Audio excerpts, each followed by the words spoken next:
Très bien, donc nos jeudis de l'IHU vont nous sortir un peu du Covid qui nous sature beaucoup les réseaux depuis quelques mois pour parler des bêta-lactamases qui sont un sujet extrêmement intéressant, extrêmement complexe. D'ailleurs, en réalité,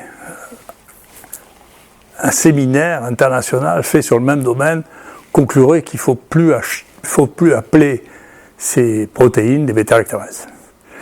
Ça fait extrêmement longtemps, je pense qu'il y a peu de gens ici qui s'en souviennent, que je voulais qu'on trace l'origine des bêta-lactamases, puisque la première personne à qui j'en ai parlé, c'était Claude Bollet, qui est décédé, hélas, depuis, à qui je disais, tu sais, ça serait très intéressant de connaître leur origine, à quoi servent et à quoi servaient ces enzymes, parce qu'on ne peut pas imaginer que ces enzymes aient été inventées parce qu'on a commencé à utiliser la pénicilline pendant la Deuxième Guerre mondiale. Ce n'est pas raisonnable.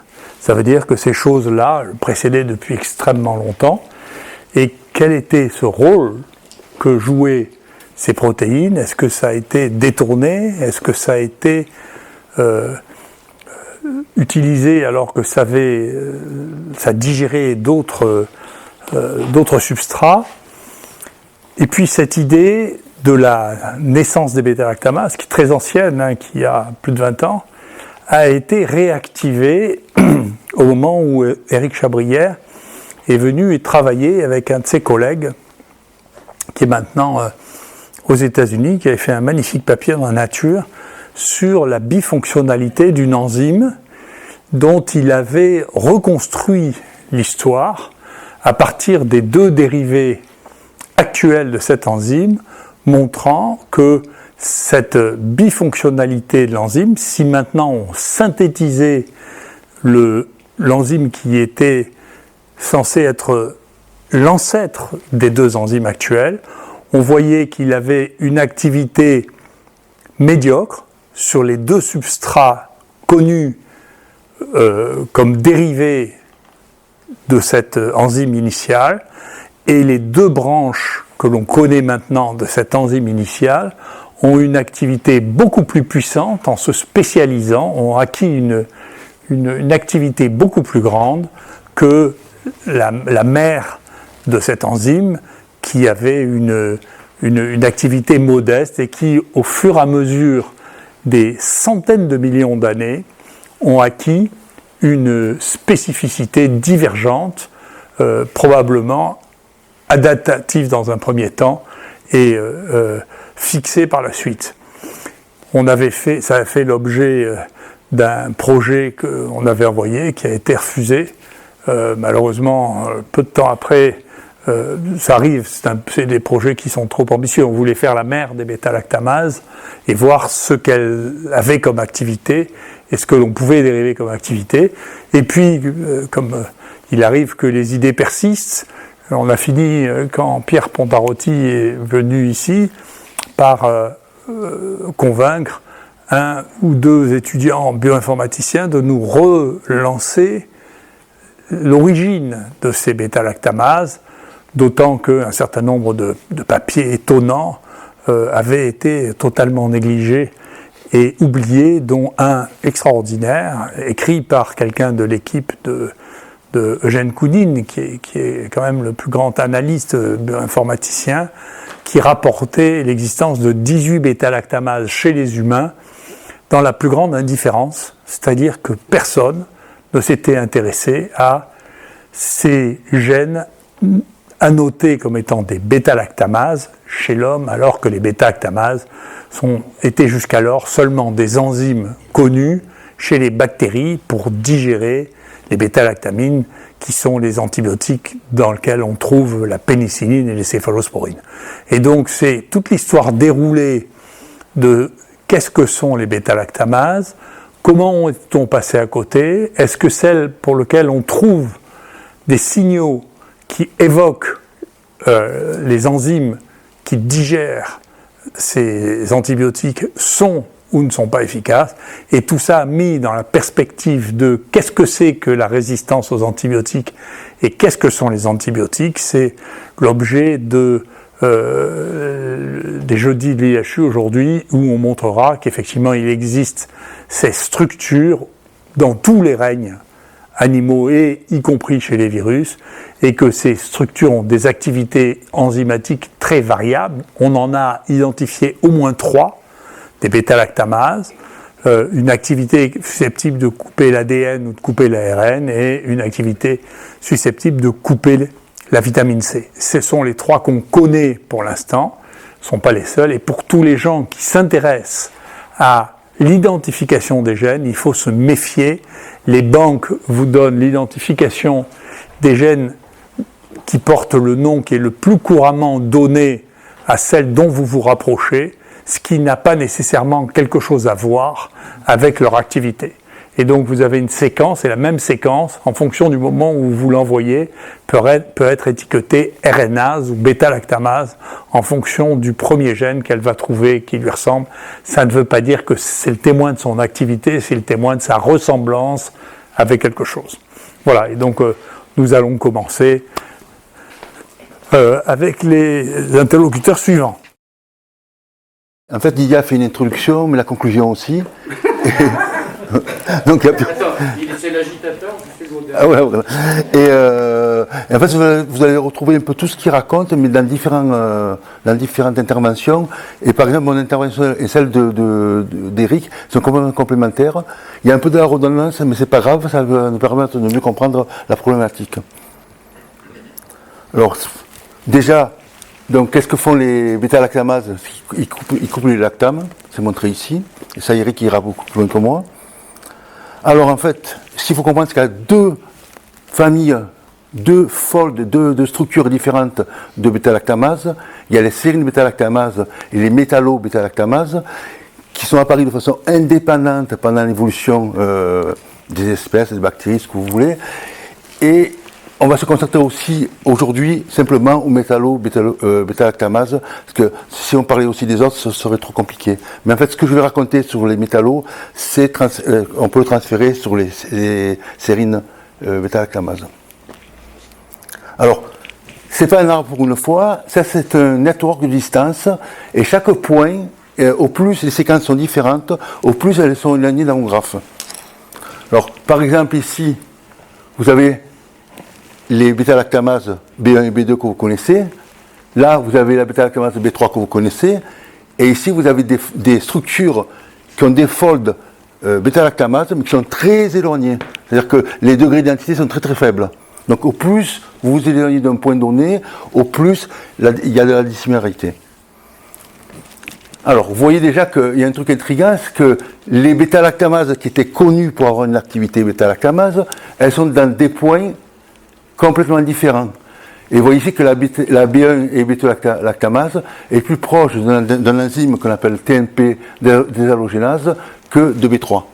Pourtant, les activités de B1, B2 et B3 sont très similaires. Ça, c'est clair.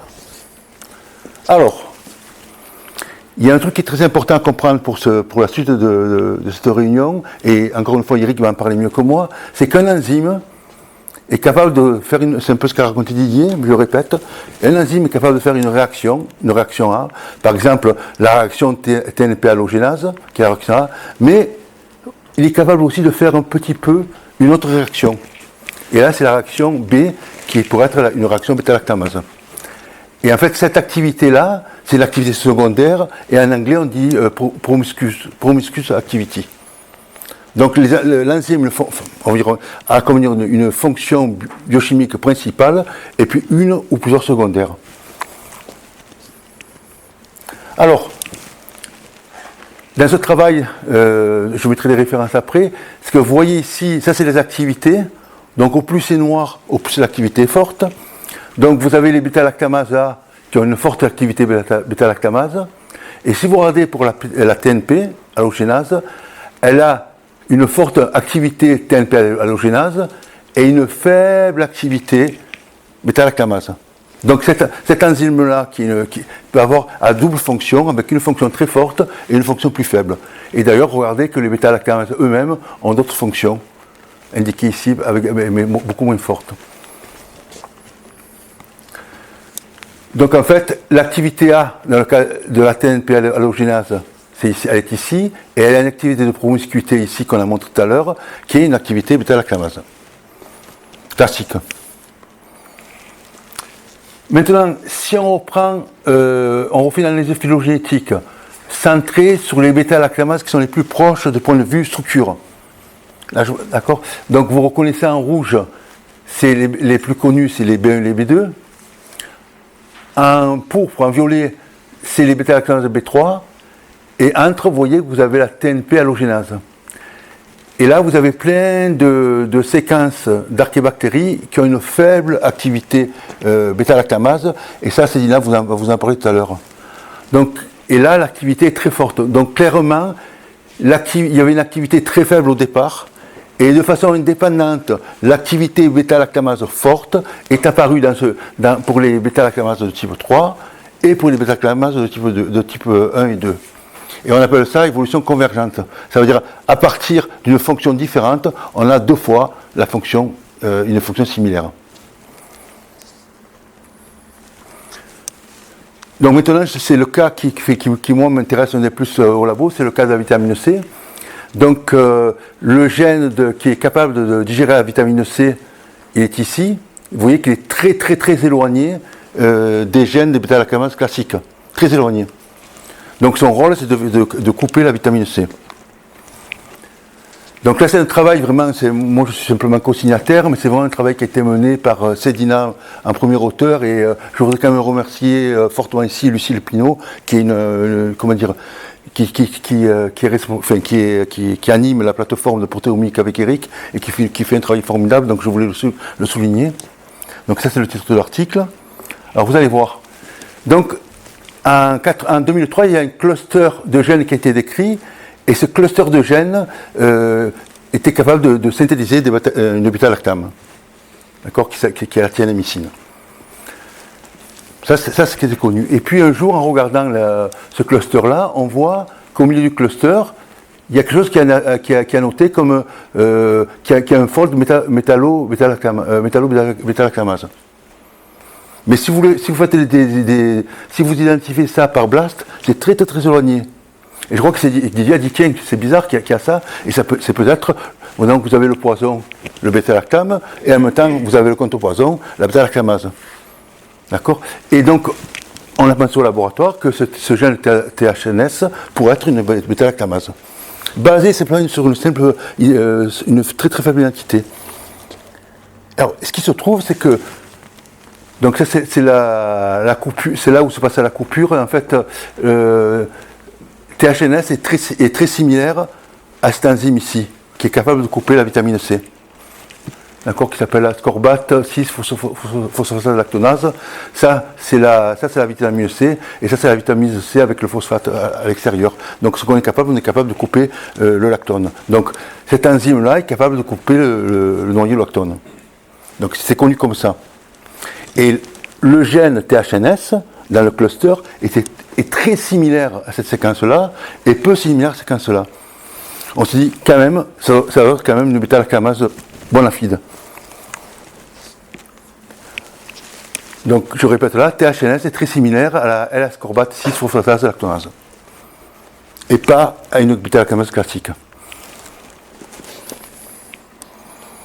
Donc, Lucille a fait la manip, et donc là je fais un peu de pub à la plateforme de protéomique, chromatographie et spectrochromique de masse de l'IHU, qui est vraiment un outil très important pour la recherche.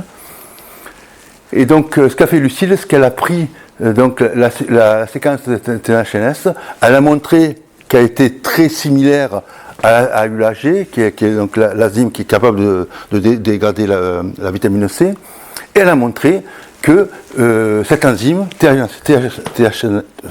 THNS, était capable de dégrader la vitamine C. Donc, c'est similaire à l'enzyme qui dégrade la vitamine C, c'est dégrade la vitamine C, rien de nouveau sous le soleil. Par contre, ce qu'elle a montré, donc simplement regarder cette diapositive-là, c'est que le THNS est capable de dégrader les MIPNM de façon très efficace. Donc vous avez ici une enzyme réellement qui a deux activités. Une activité, je coupe la vitamine C, et une activité, je coupe un bêta-lactame bien particulier qui s'appelle l'hémipénème.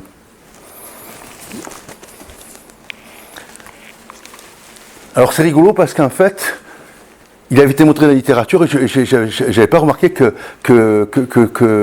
les ascorbates 6-phosphatase lactonase avaient une activité déjà bêta-lactamase, et il y avait un papier qui était publié en 2016 là-dessus. Je sais pas si tu l'as vu après.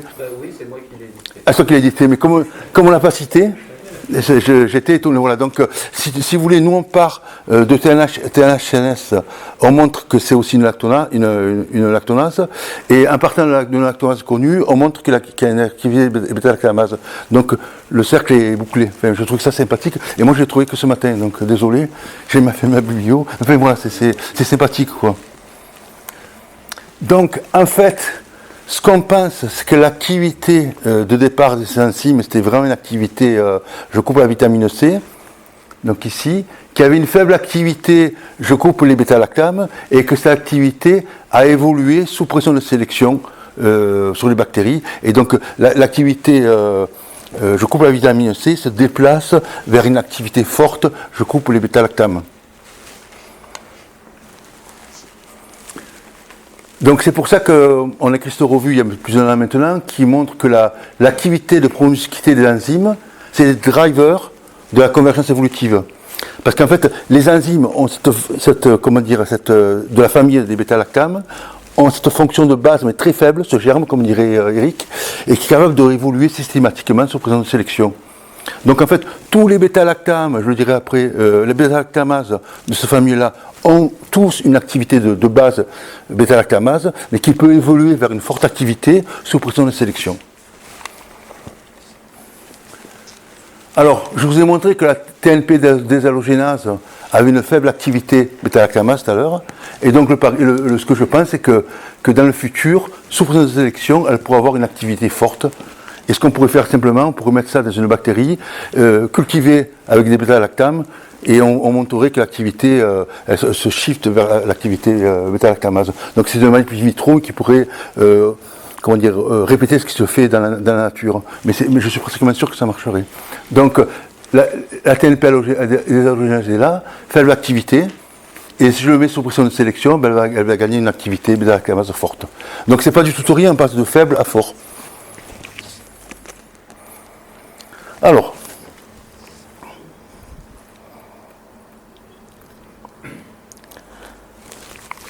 c'est un phénomène très général. Vous savez que les ailes des vertébrés sont apparues 3 fois pendant l'évolution des vertébrés. Une fois chez les oiseaux, une fois chez un groupe frère des oiseaux, qui est un dinosaure aussi, et puis une fois chez les mammifères. Et en fait, systématiquement, cette aile est partie d'un bras, d'un avant-bras. Elle n'est pas partie de rien. Parce qu'on pourrait imaginer, si on fait de la science-fiction, que ce serait cool si on avait un animal qui avait ses 4 pattes et s'il y avait des ailes qui poussaient en plus. De point de vue sélection, ce serait parfait. Et là, systématiquement, on perd quelque chose, on gagne quelque chose, mais on gagne quelque chose parce qu'on ne part pas de rien. Et en fait, le bras, dans ces cas-là, c'est un petit peu comme l'activité de base des bêta-lactamases, c'est-à-dire faible activité, et qui peut évoluer vers une forte activité de voler. Donc c'est un peu la même chose. Et en fait, ce que je dis, c'est pour obtenir des ailes, c'est plus facile de modifier un avant-bras que de commencer par de rien du tout. Et le même raisonnement peut être appliqué pour l'évolution convergente des métallo-bêta-lactamases. Et j'ai plein d'exemples aussi comme ça dans le cadre de ma recherche. Et par exemple, les gènes qui sont impliqués, les transposons, les deux transposons, sont systématiquement impliqués dans la recombinaison par une perte de fonction. Donc, ce mécanisme de récupération de fonctions à partir d'une fonction germe, là j'utilise le mot d'Eric, c'est quelque chose qui est général dans l'histoire évolutive de la vie. Voilà, c'est un petit peu le résumé. C'est le résumé, c'est que le faux bêta-lactamase, il y a beaucoup d'activités, pour l'activité bêta-lactamase, pour elle-même, une activité faible est retrouvée souvent, et ça on va vous le montrer tout le long de ce séminaire. Et l'activité forte est apparue de façon convergente pendant l'histoire des espèces, certainement sur des temps très longs comme j'ai dit. Par exemple, la bêta-lactamase B1, B2 et la bêta-lactamase B3. Et ça, c'est vraiment peut-être un petit peu trop poussé, c'est certainement à cause de la pression de sélection due au bêta-lactame. Voilà, c'est fini pour moi et on peut continuer les discussions, on pourra discuter à la fin des séminaires.